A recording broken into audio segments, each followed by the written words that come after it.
और वो प्राइवेट में पहुंच नहीं सकता है, तो सच में आप कल्पना करो कि उस परिवार के साथ क्या बीतती होगी।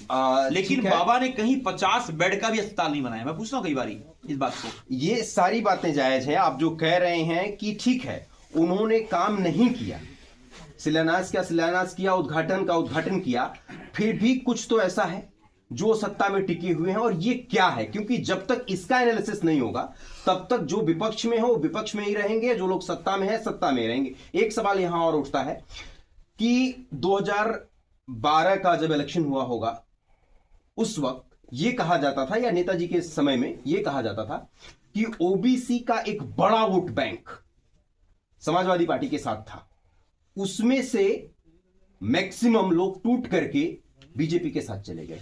उनको वापस लाने के लिए क्या किया गया? नहीं, देखिए उस समय का दौर अलग था। मैं कहूँ आपको, अगर आप वोटिंग परसेंटेज देखेंगे अगर आप, तो 2012 में पार्टी का वोट परसेंटेज देखेंगे, 2024 में वोट परसेंटेज देखेंगे, 2022 में वोट परसेंटेज देखेंगे, तो 2022 में समाजवादी पार्टी 2012 के कंपैरिजन में ज्यादा वोटिंग परसेंटेज था। तो ये बात तो, पहली बात तो एक तरीके से मीडिया में भ्रामक पैदा किया था कि नहीं, उस समय का जो ऐसा मामला था, वो लोग बीजेपी के मीडिया जो अंधभक्त मीडिया है, इस बात को नैरेटिव सेट करती है कि देखिए नेताजी का दौर वो हम लोग को लड़ाने का काम करते हैं, जबकि सच्चाई उसके इतर है। आज के समय जो बसपा है, पूरी तरीके से बसपा अपने आप को पूरी तरीके से गिरवी रख दिया है बीजेपी के पास। बसपा के अधिकतम प्रत्याशियों का जो उनका टिकट का चयन होता है वो अमित शाह जी करते हैं। ये सब कोई मीडिया में खबरें आती रहती हैं, हम लोग भी आप लोगों के सूत्रों के हवाले से जानकारी मिलती रहती है, और वही डिसाइड करते हैं। उसकी बानगी आपने देखा होगा, आजमगढ़ में बसपा कभी बाई इलेक्शन चुनाव नहीं लड़ती थी, लेकिन जब 2022 में बाई इलेक्शन लोकसभा का हुआ तो उन्होंने अपने एक प्रत्याशी को खड़ा किया। और एक बात और बसपा की बानगी, जिस प्रत्याशी को निकाला था उन्होंने पहले, तो उनको ही टिकट दे करके, तो ये मैं कह सकता हूं कि बीजेपी के लोगों के द्वारा चाल बहुत बड़ी थी। और बसपा आज के समय में पूरी तरीके से सरेंडर है। तो पहला तो ये है, लेकिन उस सरेंडर को भी समाजवादी पार्टी ने 2024 में बीजेपी को जो है पूरी तरीके से उत्तर प्रदेश हराने का काम किया। अगर ये बीजेपी के लोग बेईमानी नहीं करते बड़े पैमाने पे, तो मैं आपको बता दूं कि तकरीबन 80 में से 70 से ज्यादा सीटें गठबंधन जीत जाता। पहली चीज। दूसरी चीज ये है कि जब पीडीए के लोगों ने 2024 में अंगड़ाई ली, जिस आप ओबीसी वोट बैंक की बात कर रहे हैं, अब ओबीसी वोट तो है ही है, हम लोग पीडीए की बात कर रहे हैं, उसमें हमारा जो है पिछड़ा, दलित, अल्पसंख्यक, आदि आबादी, पीड़ित, अगड़ा, और इसके अलावा अगर आप देखें तो जो लोग, जिन लोगों के साथ सामाजिक न्याय नहीं हुआ कभी भी, वो सब लोग आते हैं उसमें।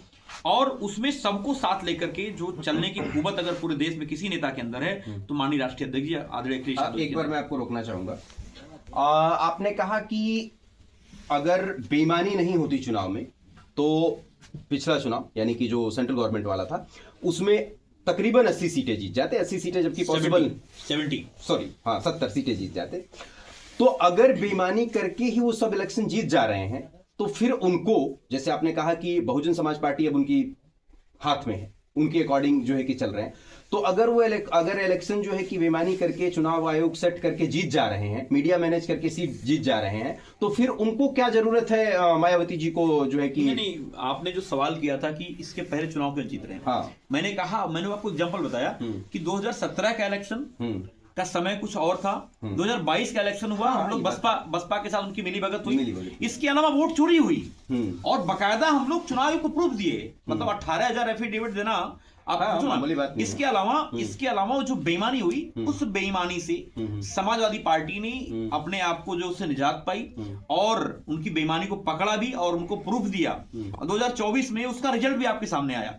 और लेकिन अब आगे क्या बेईमानी कर सकते हैं, इसे समाजवादी लोग चौकन्ना है। इसलिए हमारा पीडीए प्रयारी हुआ है कि अगली बार जो तुम वोट काटने के फिराक में पड़े हुए हो, तो तुम्हारा वोट कट रहा है, हमारा नहीं वोट कटेगा।